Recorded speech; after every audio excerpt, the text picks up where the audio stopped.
नमस्कार दोस्तों, राजनीति की बातों में आपका स्वागत है। मैं हूं आपका दोस्त धर्मेंद्र कुमारी। दोस्तों, क्या आपको ये जानकारी है कि 1969 में जो कांग्रेस थी वो दो फाड़ हुई थी और उस दो फाड़ की वजह, उस दो फाड़ की जो पृष्ठभूमि थी वो हरियाणा में रची गई थी। आज हम इस पर चर्चा करेंगे दोस्तों कि वो दौर क्या दौर था और कांग्रेस कैसे दो भागों में विभाजित हुई। वह यह था कि 72वां अधिवेशन जो कांग्रेस का था वो 24 अप्रैल से 28 अप्रैल तक फरीदाबाद में होना निश्चित हुआ था। तब हरियाणा के मुख्यमंत्री बंसीलाल जी थे और वो नए नए बने थे। उनको पता था कि ये अवसर कांग्रेस में जो बड़े नेता हैं उनसे नजदीकियां बनाने का है, इंदिरा गांधी जी को अपने प्रभाव में लेने का है। तो उन्होंने पूरा दमखम लगाकर फरीदाबाद में इसकी तैयारियों को अंजाम दिया और बहुत उम्दा किस्म के व्यंजन उसमें परोसे गए। एक से बढ़कर एक जो तैयारियां उस समय की सर्वश्रेष्ठ सुविधाएं थी उस सम्मेलन के दौरान मुख्यमंत्री बंसीलाल जी ने उपलब्ध करवाई। 24 अप्रैल को उसका उद्घाटन सत्र हुआ और उद्घाटन सत्र के बाद जब बाकी के सत्र निपटे और सब अपने अपने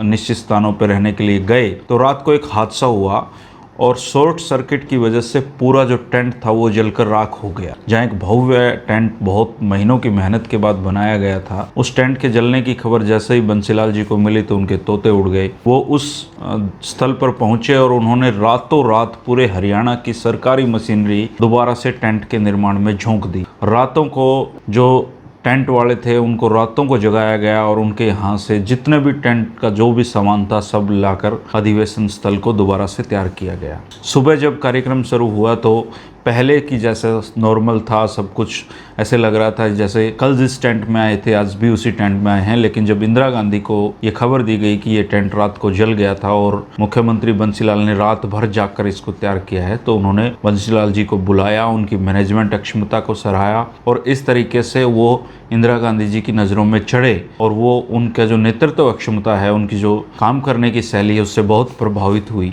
और इस तरीके से उनकी जो नज़दीकियां हैं उस दौरान वो इंदिरा गांधी जी से बढ़ी। लेकिन यही जो अधिवेशन था इसी ने कांग्रेस के दो फाड़ होने की नींव भी डाल दी। ये वो दौर था जब कांग्रेस में दो धड़े काम कर रहे थे। एक कांग्रेस बन रही थी इंदिरा जी की कांग्रेस, जो अपने तरीके से काम करना चाहती थी।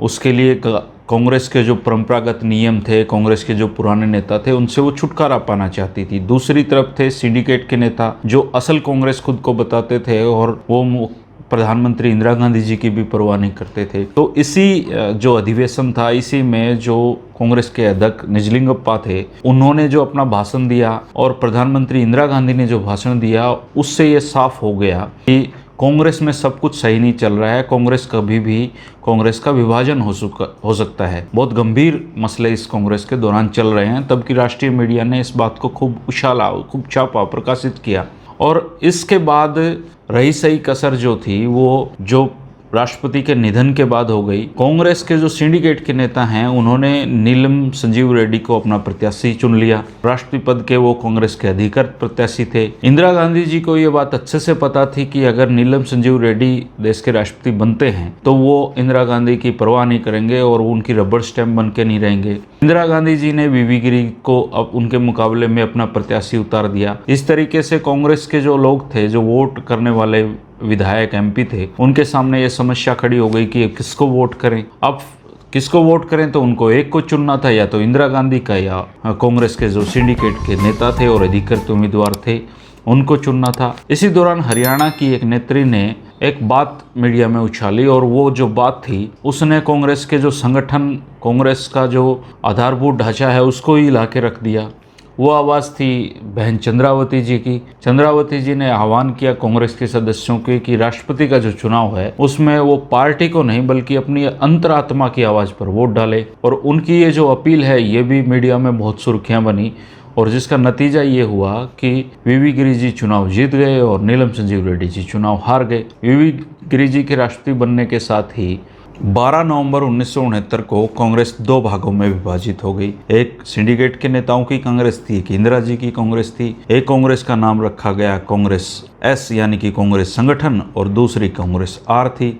बाद में ये कांग्रेस आर नई कांग्रेस के नाम से जाने लगी और जो 1971 के लोकसभा चुनाव थे उसमें इस पार्टी को गाय बछड़े का चुनाव निशान मिला था। तो इस तरीके से जो हरियाणा की धरती है उसने कांग्रेस के विभाजन की जो नींव डाली थी वो हरियाणा की धरती पर पड़ी थी। और ये भी हरियाणा में एक गजब बात है कि जब से कांग्रेस का संगठन हरियाणा में बना है तब से लेकर आज तक कांग्रेस में धड़ेबाजी हमेशा रही है। कोई ऐसा दौर हरियाणा में नहीं रहा जब कांग्रेस में गुटबाजी ना रही हो। जैसे आज गुटबाजी है वैसे ही पुराने समय में भी गुटबाजी थी। तो ये हरियाणा की धरती का वरदान है कि यहाँ जो कांग्रेस होगी वो गुटबाजियों में जरूर बटी रहेगी, धड़ेबाजी यहाँ होती रहेगी। और इसी धरती से कांग्रेस के विभाजन की जो रूपरेखा है, कांग्रेस के विभाजन की नींव है, वो हरियाणा में डाली गई थी। अगले वीडियो में हम दोस्तों चर्चा करेंगे चंडीगढ़ को लेकर हरियाणा में जबरदस्त जन आक्रोश और मुख्यमंत्री बंसीलाल को लोगों का विरोध और उन स्थितियों परिस्थितियों की चंडीगढ़ आंदोलन में हरियाणा क्षेत्र में क्या हुआ था। अगले वीडियो में हम इसकी चर्चा करेंगे। अगर आपने चैनल को सब्सक्राइब नहीं किया तो सब्सक्राइब कर लें दोस्तों, और दोस्तों के साथ शेयर करें। आपके पास कोई राजनीतिक किस्सा है तो मुझे जो मेरा स्क्रीन पर नंबर दिखाई दे रहा है इस पर आप व्हाट्सएप कर सकते हैं। बहुत सारे साथी करते हैं। आप अपने बहुमूल्य सुझाव जरूर दिया करें। शुक्रिया, नमस्कार।